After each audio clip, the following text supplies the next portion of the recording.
Hi, my name's Tim Last. Today we're going to be having a look at guitars, effects, pedals and that kind of thing on the Worship Central podcast. So a good sound starts with a good guitar and a good amp, but also there are a lot of things you can put in between them. The basics really are covered by two effects, distortion and delay. And these two effects really cover most of the bases that you'll need, certainly for playing worship music. So let's have a look on my board here.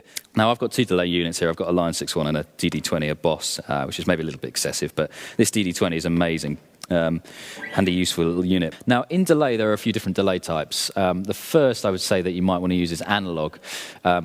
And what that does is the repeats are basically just a little bit lower res than the note you've played. So it's not a complete reproduction of the note you played.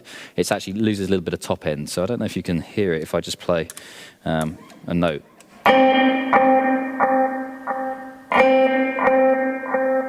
So you can hear it sort of decays away a little bit, and that's just quite nice when you don't want the notes necessarily to be too much a part of the sound.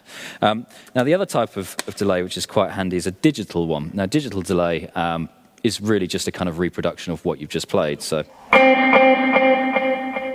there you go. So it's not decaying so much away. Now also there are note values. Eighths and dotted eighths are probably the main ones that you want to use. So an eighth note will just stick with the rhythm, but dotted eighth, essentially the repeats will fall in between what you're playing if you play a certain rhythm. So just to give you an example of that.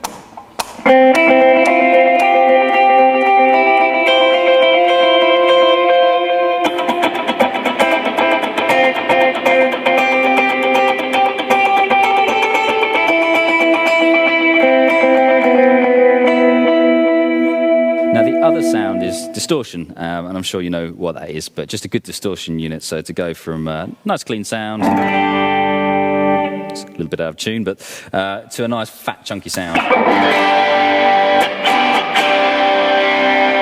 lot of guitarists I've spoken to have a kind of what I term the ABC system. So they'll have A, which is just their clean sound.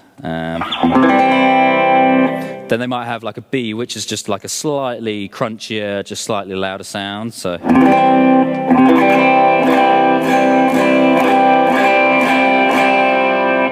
And then they'll have a real heavy sound, like a nice chunky, which is their C sound. So something like this.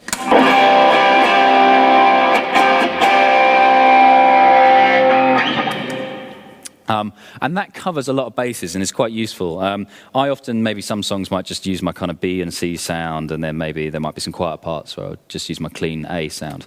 But just having different stages of gain, different gain stages is quite important because it just allows you to fit in with the mix and not be too loud at certain points. And I'd say that's quite an important thing to get hold of.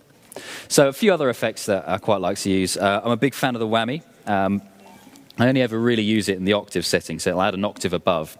So I just play.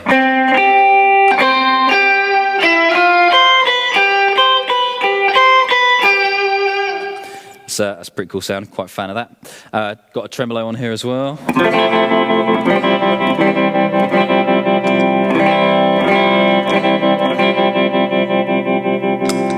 A wah pedal that gets an occasional bit of use, not in the sort of general funk way, particularly for worship, but I tend to use it kind of like for combining with a bit of delay and doing this kind of thing. The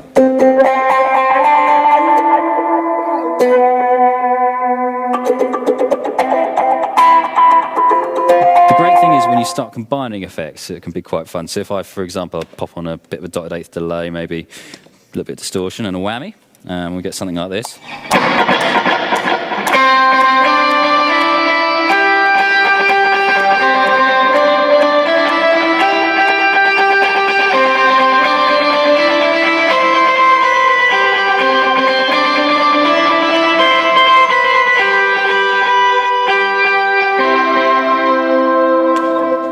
There you go, a little sloppily played, but you get the idea.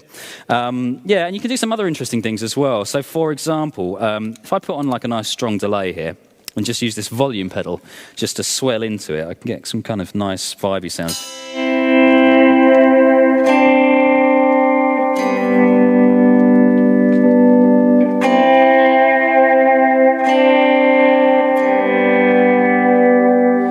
And what's happening is the delay is just carrying on what I'm fading into it. So So I can fade chords into each other and it just sounds kind of cool.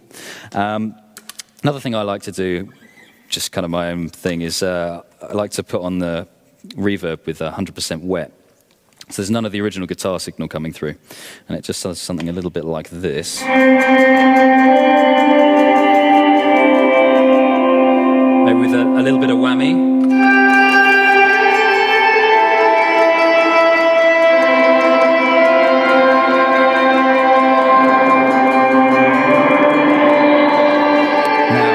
Using delays, it's pretty important to make sure that you're in time with the drummer. Most delay units have a tap tempo on it, so you just tap it in time to whatever you're doing and the repeats come out. Oh. Particularly with dotted eights, because they're kind of real rhythmic sounds. So.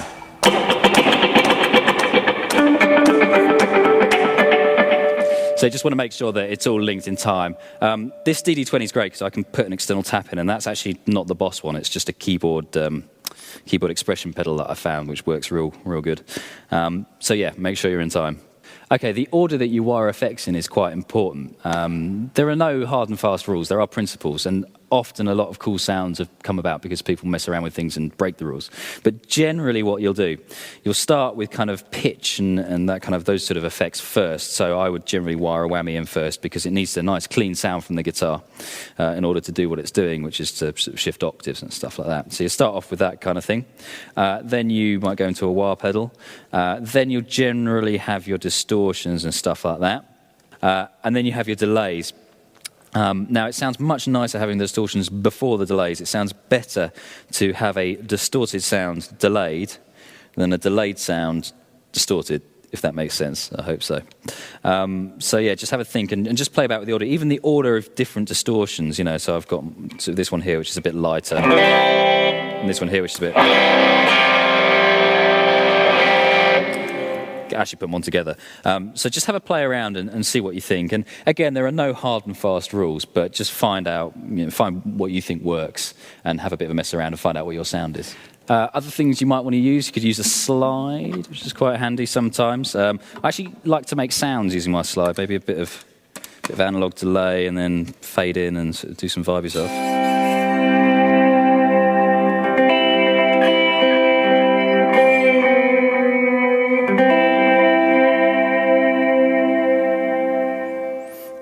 Or even an EBO, which you still see used sometimes. Just excites the string when you pop it over, so it just makes it resonate.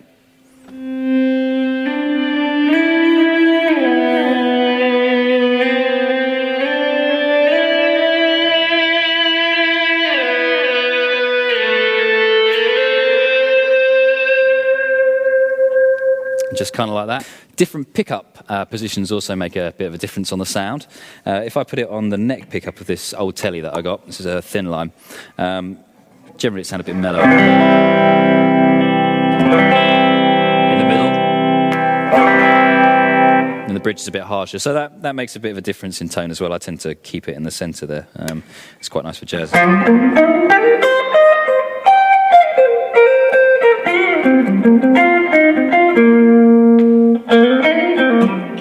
So it's really just a kind of ideas that I'm having, just trying to experiment a little bit, combine things together. You know, you could maybe put on a tremolo and just fade into that.